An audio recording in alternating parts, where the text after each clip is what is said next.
Hey, what's going on? This is Troy, and this is the Planet 76 podcast, your source for Sixers news, highlights, hot takes, and more. Welcome to the show.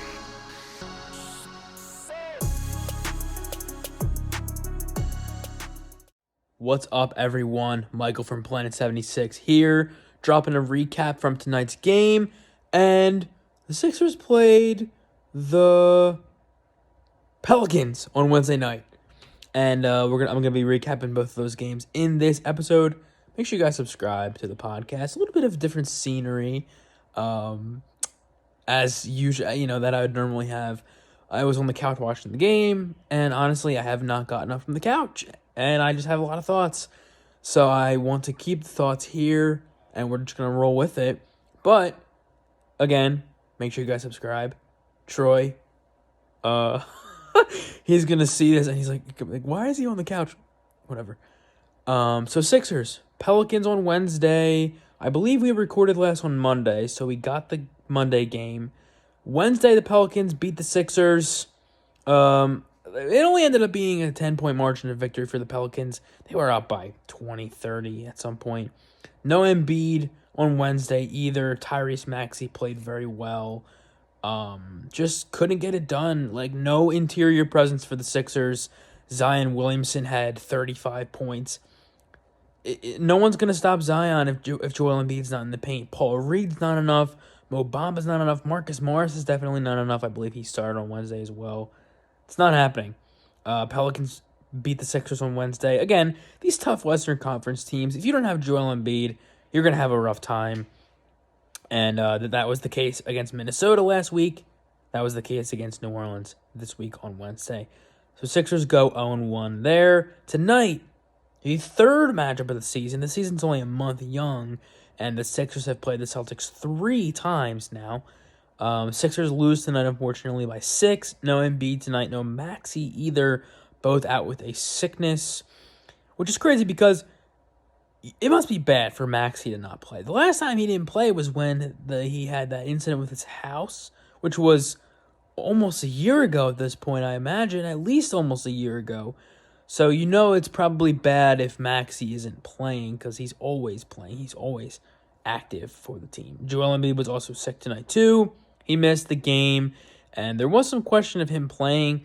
But at the end of the day, if he was sick and if he wasn't feeling well, he should have rested, and he did.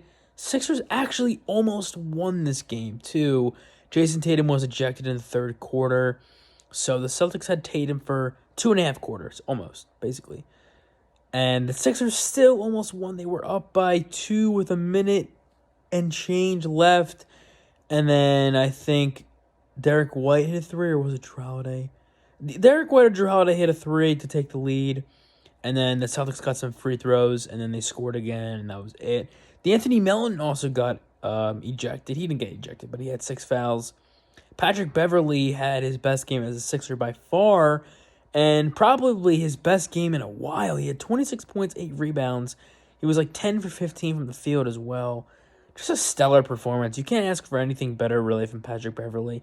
He's obviously not going to get the opportunity to take 15 shots every single night.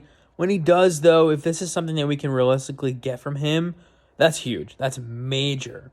And he did start tonight as well in place of Maxey. It was Beverley, Melton, Harris, Morris, Covington, I believe, were the starters. Or was it Reed? I should have checked.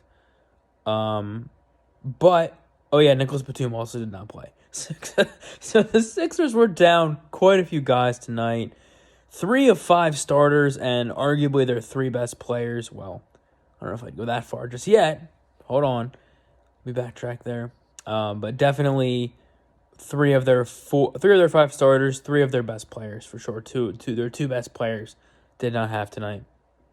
I don't really have many other thoughts outside of that. And here's the theme. When Embiid doesn't play, it's going to be tough for this team, no matter who they're playing, even if it's the Jazz.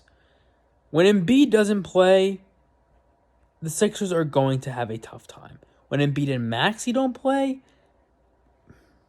they're also going to have a very tough time. Tonight, though, for what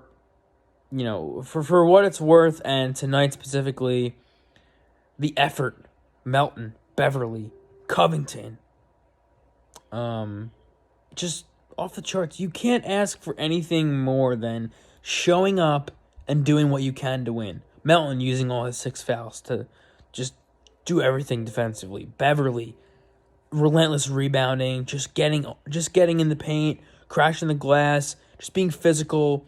Like, you can't ask for much more than that. So at the end of the day, still only the regular season. Sixers are 12-7. They're still 4th in the East. I'm cool with that, especially because Oubre isn't back yet. Which by the time Troy and I record next, he should be. Embiid will be good. Maxey will be good. Batum will be good. This team will really get off to the races. I would love to see a Maxey, Oubre, Batum, Harris, Embiid starting 5. That'd be awesome. I think Melton coming off the bench would be awesome for the Sixers. And that's pretty much it for this recap. Make sure you guys subscribe. Follow us on Instagram. Follow us on Twitter. Follow us on Threads. Follow us on Facebook and YouTube and Spotify and Apple Podcasts. And